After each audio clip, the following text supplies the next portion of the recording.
My arm has begun to develop dragon scales, and I feel really powerful. My bullies are now afraid of me, and even my ex wants me back. But they are all wondering, how did I become so strong? It all began the day I caught a girl in my arms. Jacob was reading in the orchard when dark clouds rolled in. He looked up and saw a girl plummeting from the sky directly above him. Before he could move away, she crashed, landed on him, and their lips touched forcefully. A small, jelly-like object fell from her mouth and went straight down Jacob's throat. Before he knew it, it was in his stomach. The mesmerizingly beautiful girl steadied herself and slapped Jacob hard on the neck. "Hey, what was that for? I saved your life," Jacob yelled, but she was already running away.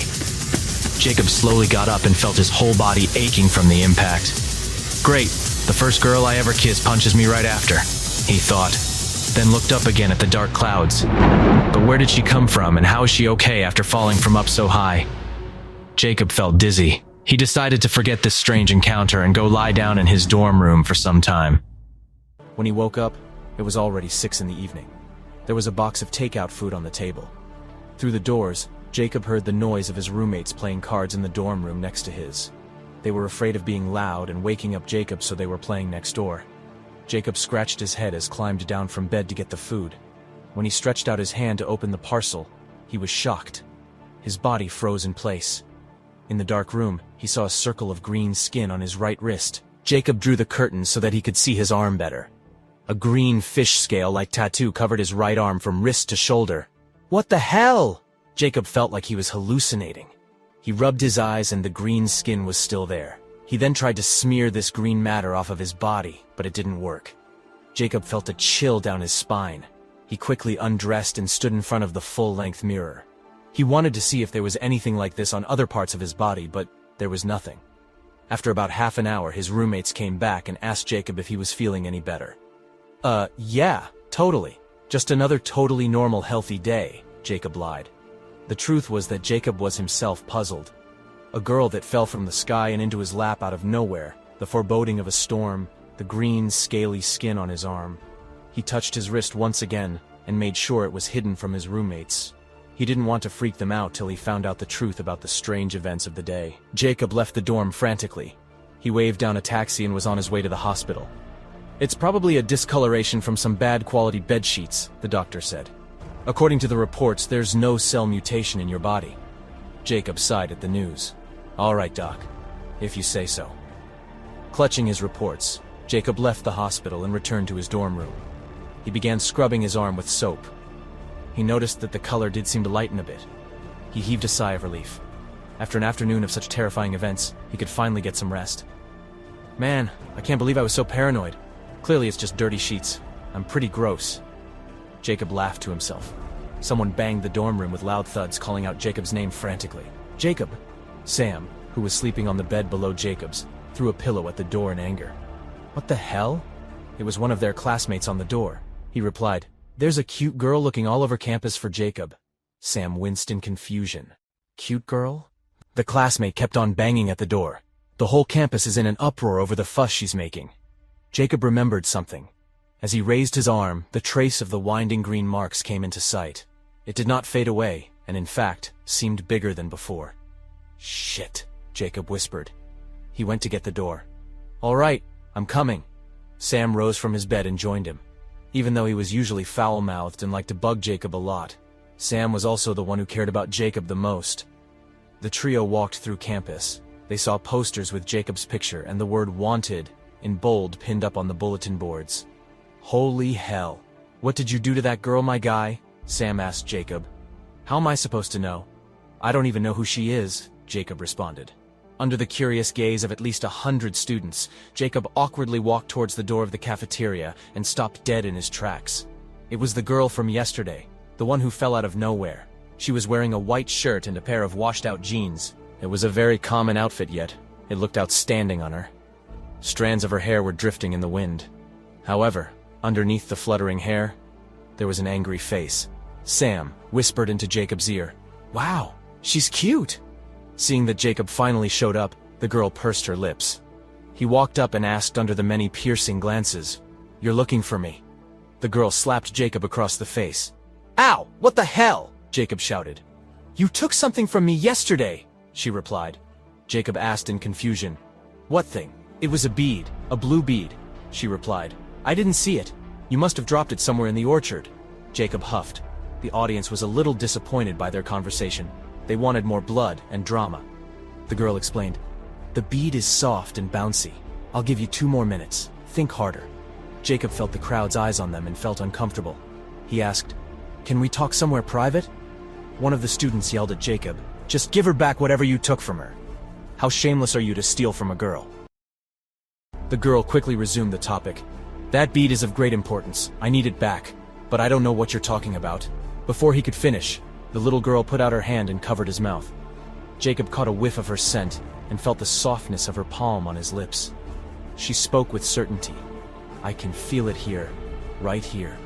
She slowly moved her palm from his lips down to his neck and placed it on his stomach. Jacob had goosebumps by now. Jacob caught her hand to remove it from his stomach, but the girl quickly caught hold of his wrist instead and rolled up his sleeve, revealing the green-colored mark. "If you don't have my bead, how do you explain this?" she asked. Jacob immediately yanked his wrist away from the girl and covered his arm with his shirt sleeve. "We are in public. People are gonna get weird ideas." Sam addressed the girl. "Listen, you've found Jacob. He's a good dude. I'm sure whatever's going on between the two of you can be solved. What's your name, baby?" The girl was glaring at Jacob as she replied, "First off, do not call me baby. Secondly, you call him a good person. He's a rotten thief, and I'm not leaving till you give back my bead." "I don't have your stupid bead." She continued to stare at Jacob, and there was stubbornness in her voice. "Fine. I'll sleep with you if you just give me my bead back." Jacob immediately blushed. Sam raised his hand. "I think I might have it." Jacob punched him in the arm. "Just ignore this weirdo. Let's get lunch," Jacob offered. She rolled her eyes. "Fine. You want to play dumb? It does suit you. I'll give you that. But I know for a fact that you have my bead, and if my parents find out, you're going to be in serious trouble. Handing me the bead is better than having to deal with them. Trust me." Her words obviously hinted at the underlying threat. This time her remarks caught Jacob's complete attention. Yet Jacob still didn't think that he had taken anything that was hers. After the encounter with her, all he brought back to the dorm were 2 decks of cards. However, judging from her stubborn character, he was afraid that her family would also believe that he had taken something from her. Jacob walked out the door, but the girls still trailed behind him. Jacob headed straight into the library, swiping his student ID at the entrance. The card reader approved him, and the door slid open. The girl tried to follow, but was denied access. As the door closed, Jacob waved to her with a satisfied grin before walking into the library lobby, relieved to have finally shaken her off. "You'll come to me yourself," she called, just as the door shut. After ditching the persistent girl, Jacob headed to the 2nd floor to look up some information. 2 hours later, he left with a few books, hoping she wasn't waiting for him outside. To his relief, she was gone. On the bus, Jacob absent-mindedly rolled up his sleeve to examine his wrist. The green marks were faint now, but still resembled dragon scales. He'd scrubbed them so hard they'd paled. If his grandma saw, she'd think he'd gotten a tattoo. He grabbed his bag and got off the bus and arrived at his family's cottage in Sturgeon Bay. Exhausted, Jacob pushed open the gate and called out, "Grandma!" A kind woman welcomed Jacob with a big, wrinkly smile. "Jacob, welcome home. How come you're so late today?" "I have an assignment due next week. Had to cram a bit before I could leave." Following his grandma inside the house, Jacob asked, "How was your week, Grandma?" Grandma answered with a chuckle. "Business as usual. Did some cleaning around the house, took some walks along the beach, tended to the flowers and the lawn." Jacob helped his grandma prepare dinner. As he chopped vegetables, he asked, "Grandma, this is kinda random, but do you know anything about dragons?" Grandma seemed to be interested in this topic, and her eyes lit up as she began talking. "Dragons? Oh, I have lots of dragon stories. Apparently some residents of Wisconsin had frequent encounters with real dragons back in the day." Jacob couldn't believe his ears. "Wait, real dragons?" "Yes. Actually, I saw one myself. I was in my 20s working in the field.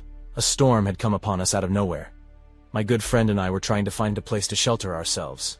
Then, this huge dark cloud suddenly descended to a low altitude. Very strange, I thought. As his grandma mentioned the clouds and the change in weather, Jacob's heart sank. His grandma spoke quietly. The lightning flashed, and in that moment, I swear I saw the shape of a dragon moving inside the cloud. It was beautiful.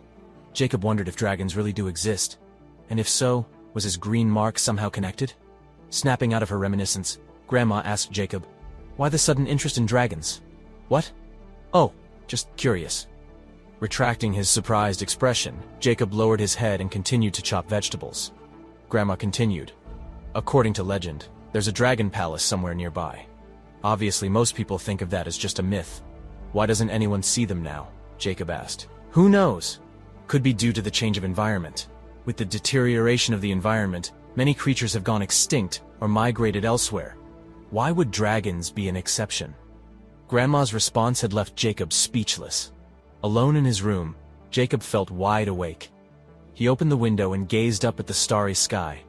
Coupled with the sound of waves from far away, he thought about the story his grandmother told him.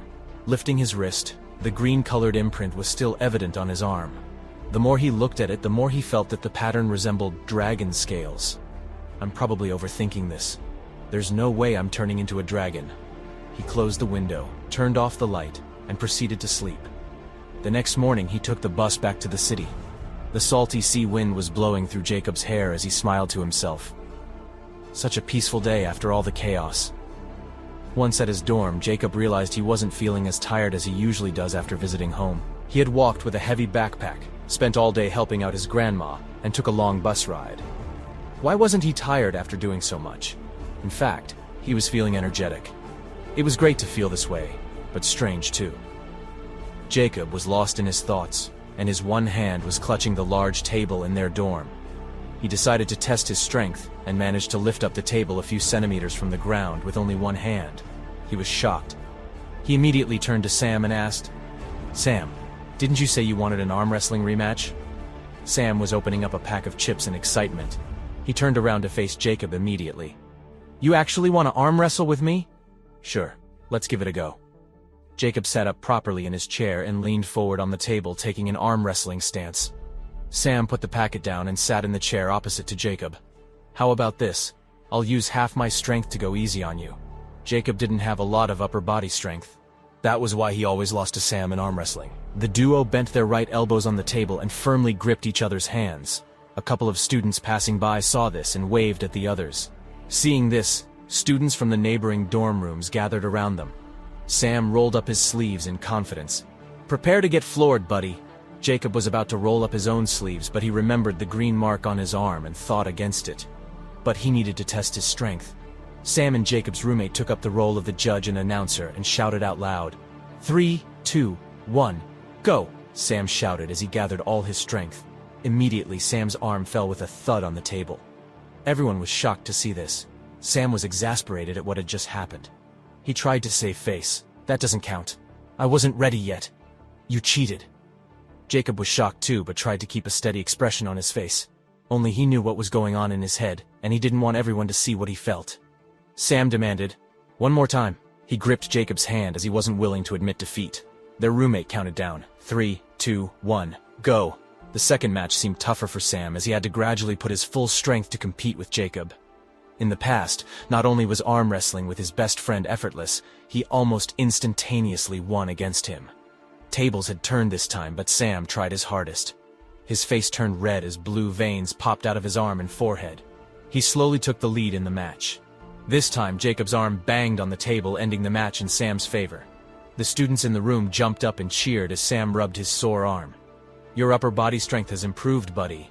Sam felt a glimmer of pride for his friend and a slight envy. Jacob smiled bitterly. "Still not enough to beat you." Jacob escaped to the dorm balcony and leaned as he looked at the trees in the dusk. "I didn't use my full strength in the first match, and yet I was able to defeat Sam with ease. Then I decreased my strength on purpose so he could win the second match. That was a significant increase in my strength from last week's arm wrestling match." Jacob looked up at the moon with uneasiness as he rubbed his wrist. "What is happening to me?" Under the moonlight, Jacob saw that the dragon scale tattoo on his arm had started to become lighter after several washes, but it seemed like it was glowing and had a mysterious power. Jacob thought to himself, "Those stories my grandma shared about dragons can't be real, can they?" Sam called out, shaking up Jacob from his deep thoughts. "Jacob, Game on, man. After the arm wrestling match, the four roommates were playing cards for almost the entire night. Jacob had trouble sleeping, but he had to wake up for classes first thing in the morning, so he forced himself to get some shut-eye. The next day, Jacob's classmates were having loud discussions with each other. Everyone was talking about the girl who came to school to find Jacob with great fanfare last Saturday, making it the hottest topic this week. "Hey, Jacob, I heard you were flirting with a girl and now she's hunting you down." A student said, "I heard this girl is pretty crazy, putting up wanted posters all over the school. Too bad I went home on Saturday and missed the drama." Someone else laughed. "I was in the cafeteria. The girl's cute, but so weird." She was stroking Jacob's stomach. Of course, everybody likes him. That's why he's been friend-zoned like 6 times this semester already. Jacob did not bother to join the conversation at all. Instead, he focused on his right arm, which felt numb. He tried moving his arm around, and realized that it had become much thicker. Because of his long-sleeved shirt, Sam and others did not notice the changes in his arm. However, Jacob could clearly feel that his right arm had swelled up. After thinking about the weird tattoo, the arrogant girl, and the sudden increase in his strength, Jacob found himself connecting all these events.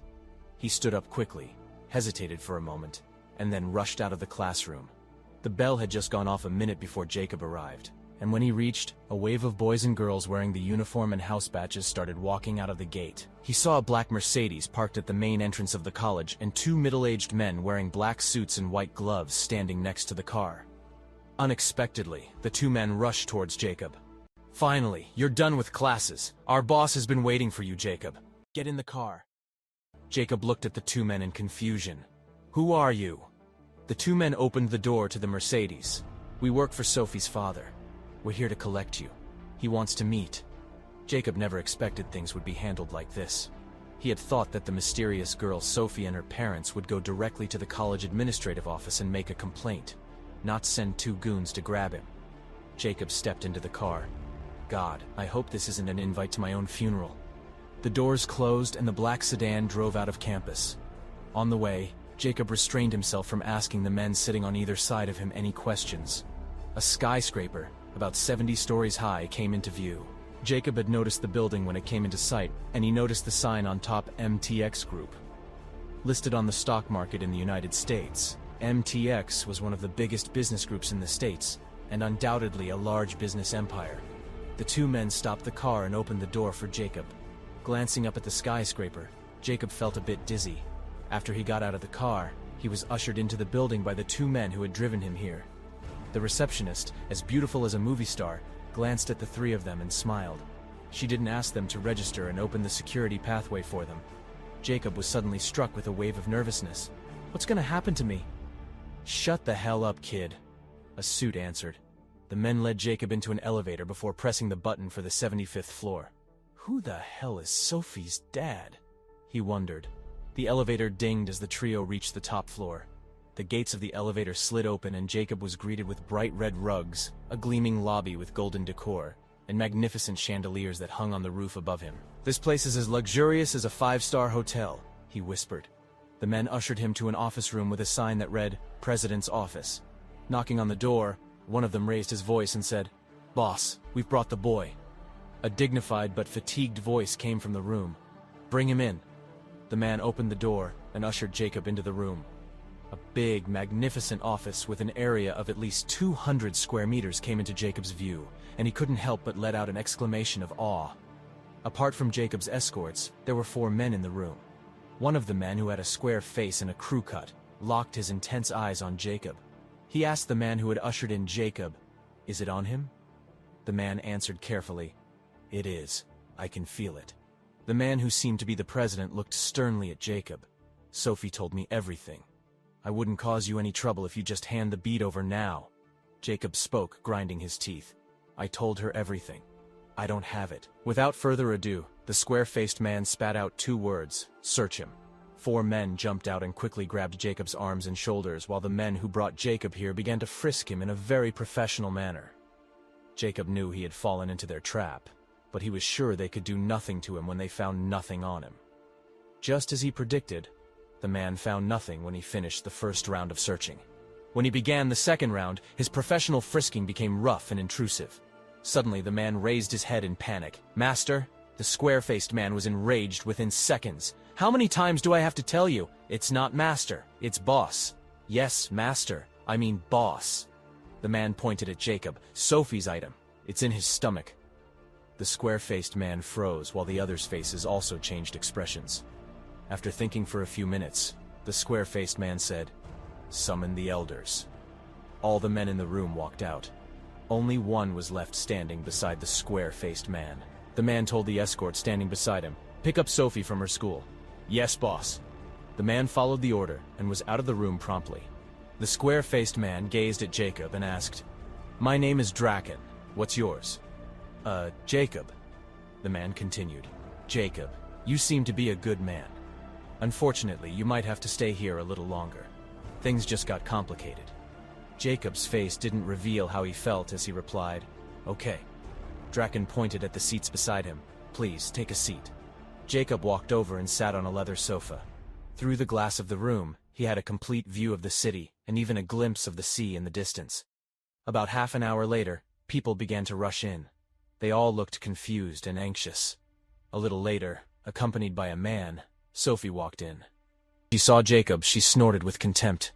"Oh, great. Him." "Sophie, don't be rude to our guest. After all, this chaos is your responsibility." Draken sneered. Sophie pursed her lips, looking defiant. After looking around, Draken spoke with a tense expression on his face. "Since everyone's here, let's begin the meeting." A partition door opened automatically, and a small conference room came into sight. As everyone began to seat themselves in the conference room, Draken turned to Jacob and said, "Please wait here. We'll be back shortly." Jacob had no choice but to nod his head in agreement. He just hoped those people could find a way to take the bead out of him without surgery. In the conference room, Draken sat at the head of the table. "The reason I summoned you to this meeting is because Sophie lost her core to a mortal. Last Saturday was Sophie's first time creating the rainfall. Elder Liam was supposed to assist her, but Sophie left Elder Liam's side to practice on her own, breaking the rules and losing her core to a mortal." A man with bushy eyebrows spoke. "If a human took it, we can just take it back. If it was that simple, I wouldn't have summoned you here."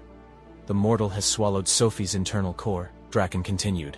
"Sophie's core has not had time to mature and is very small. When she fell, it was knocked out of her and dropped into the mortal's mouth by accident." Looking at each other, the elders began to talk in low voices. What a freak occurrence. A mortal swallowing an internal core has not happened in 1,000 years, and that was never done by accident. "Elders, how should we resolve this problem?" Draken asked. After some consideration, Elder Liam spoke up. "This matter is quite serious. Without her internal core, Sophie can't transform into a dragon. Besides, according to the ancient records, members of our tribe can't live for more than 5 years after the loss of their internal core." Elder Liam warned, "There is a possibility she may extend her life or even grow another internal core with the help of miracle herbs, but Miss Sophie is too precious to take the risk." The man with bushy eyebrows and big eyes stood up abruptly. "Is it in the stomach of the mortal sitting outside?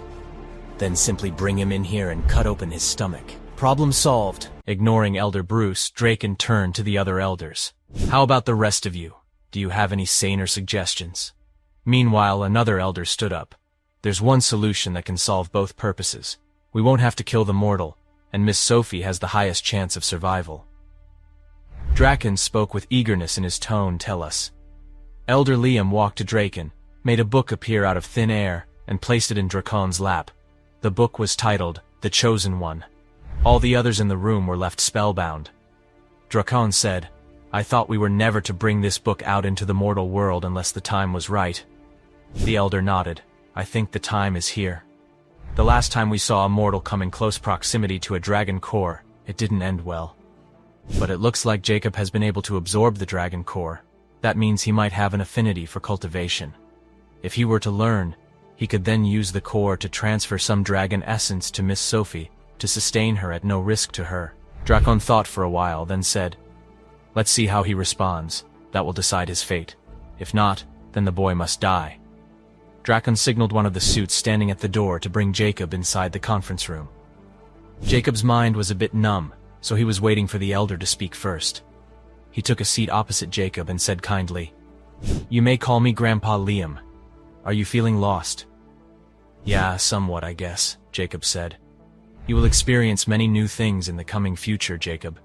There is an ancient prophecy mentioned in the Holy Dragon scriptures about a mortal becoming a dragon king, and we think it's coming true.